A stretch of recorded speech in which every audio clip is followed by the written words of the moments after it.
Teruntuk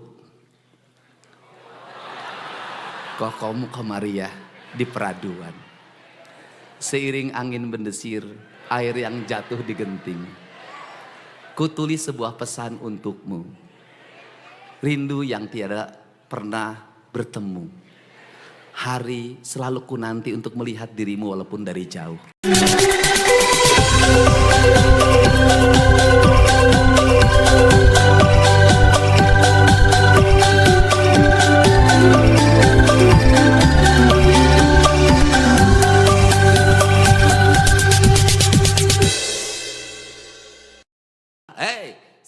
Bapak saya miskin, hanya kuli buruh tani. Bersyukurlah Anda menjadi kuli buruh tani, bapaknya. Kenapa? Kamu punya mimpi menjadi tuan tanah pada suatu saat.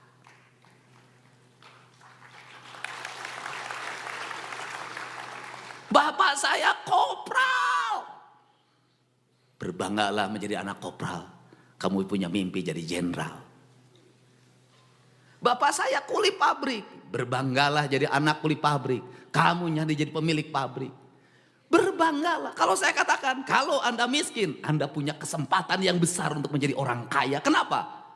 Keadaan akan membawa Anda untuk terbang ke langit. Tidak ada orang yang mental ke atas tanpa tekanan. Tidak ada. Semakin tinggi tekanan, maka semakin tinggi energi yang kita miliki.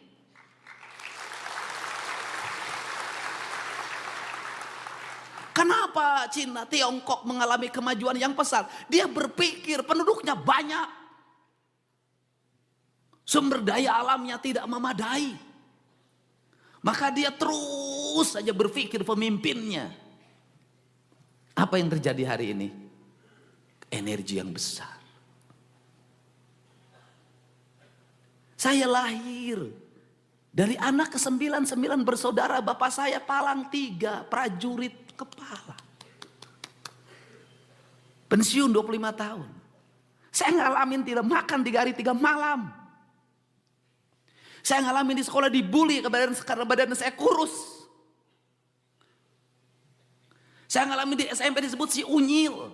Karena saya hidup di antara anak-anak angkatan udara Lanut Kalijati dan bal saya paling kecil. Kulit saya hitam, badan saya borok.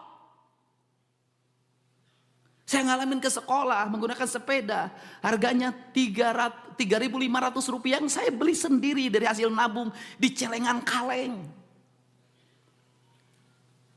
Saya ngalamin ditolak ketika SMA. Sama kokom komariah.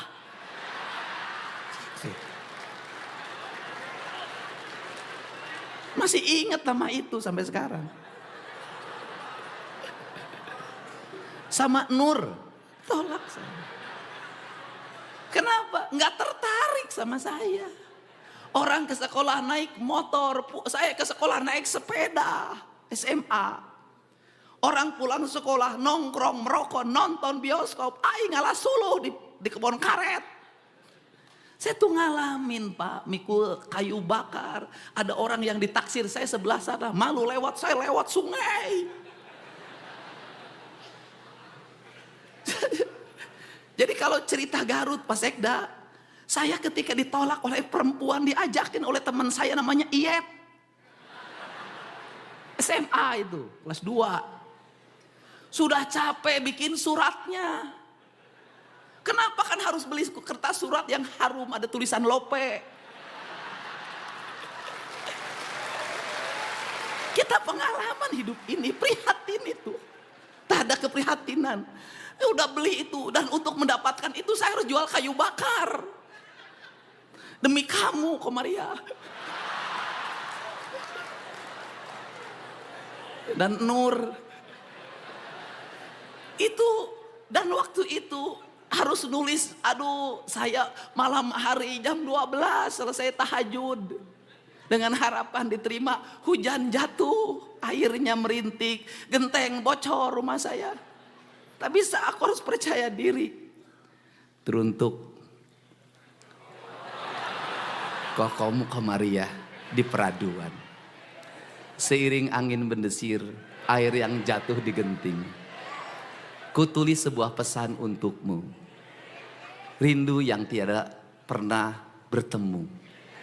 Hari selalu ku nanti untuk melihat dirimu walaupun dari jauh. Sastra.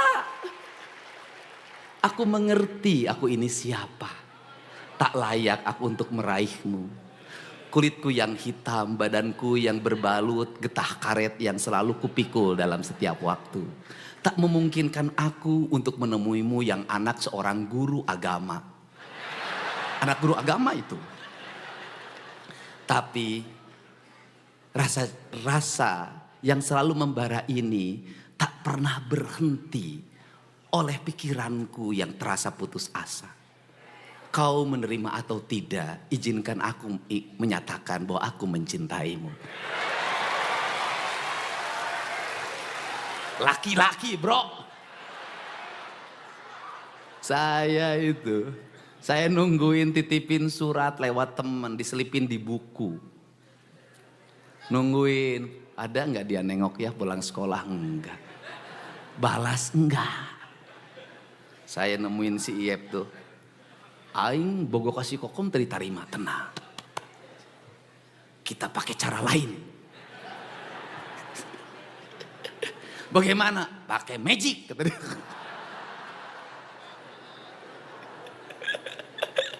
Yang angkatan sekolahnya 90-an lah ngalamin yang beginilah. Jadi bagaimana pakai magic? Udah puasa. Waduh saya puasa.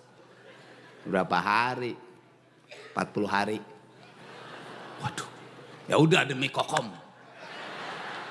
Saya puasa 40 hari pak. Tamat, nggak balas juga. Tingkatin. 40 hari. Tuh nggak balas ya tiap cain. Tingkatkan apa? Mutih 40 hari. Maksudnya mutih gimana? Makannya hanya nasi putih tanpa apapun, minum air putih. Aduh, ya kita jalanin demi kokom. Aduh itu belum juga. Naikkan wae, tambah lagi, mati geni. Aduh, apa 3 hari 3 malam nggak boleh keluar kamar tanpa bicara. Ngalamin saya. Habis itu lagi, apa lagi? Kata dia tuh, kita harus mandi 7 sumur. Aduh. Ya oke. Demi cinta saya bilang. Ngalamin pak, saya tengah malam itu anak muda, kelas 2 SMA. Dari satu hulu sungai ke hulu sungai lain. HP lagi harus bakar apa lagi daun padi. Aing tamat tapi ke SMA angge si kokom teh daekeun. Dan menurut kabar kokom itu menikah dengan anggota Polri. Di Polsek. Apa sih sebenarnya pelajaran dari situ? Pada saat itu untuk meraih cinta harus berkorban, bekerja. Inginnya buat kokom, puasanya untuk diri sendiri. Tirakatnya untuk diri sendiri, apapun untuk diri sendiri. Akhirnya saya belajar silat waktu itu. Guru silat saya mengatakan, wah aing tirakat wae anger teu payu bah, namanya Bah Jaja itu.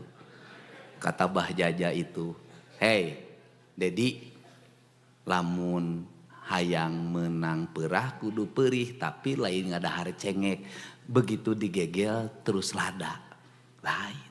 Engke hiji waktu maneh bakal dipikar resep ku awewe nu jumlah naloba." Saya baru tahu. Ternyata baru sekarang usianya setelah umurnya 50 tahun. Aku memang ditinggalkan oleh satu wanita tapi dikejar oleh ribuan wanita.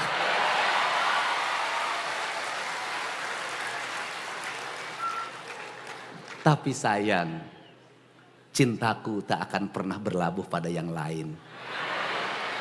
Kecuali Hyang Sukma Ayu. Dan sampai hari ini Hyang Sukma Ayu sambil menduk bubuk dada mengatakan, "Ayah, jangan nikah lagi." Kenapa? Ayah punya Hyang. Hyang tidak mau ada saingan. Demi untukmu, aku rela untuk tidak nikah lagi di depanmu.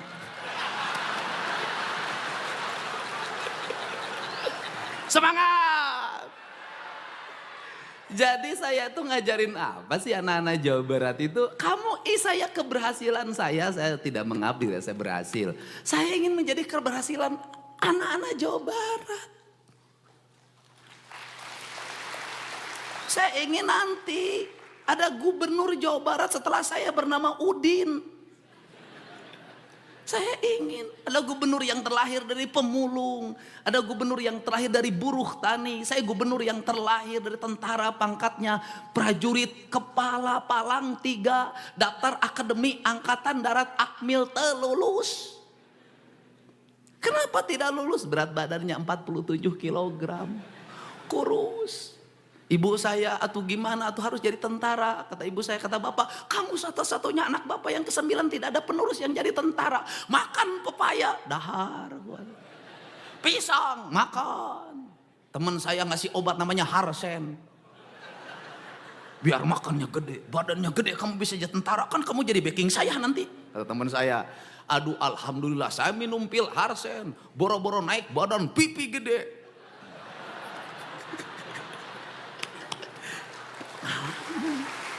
Secaba terlulus. Akhirnya saya pindah ikut kakak saya, tinggal di rumah kontrakan, rumahnya mau roboh, tiap hari saya hanya makan nasi dan garam. Setelah itu apakah saya berhenti? Tidak. Saya bilang ke kakak saya mau kuliah.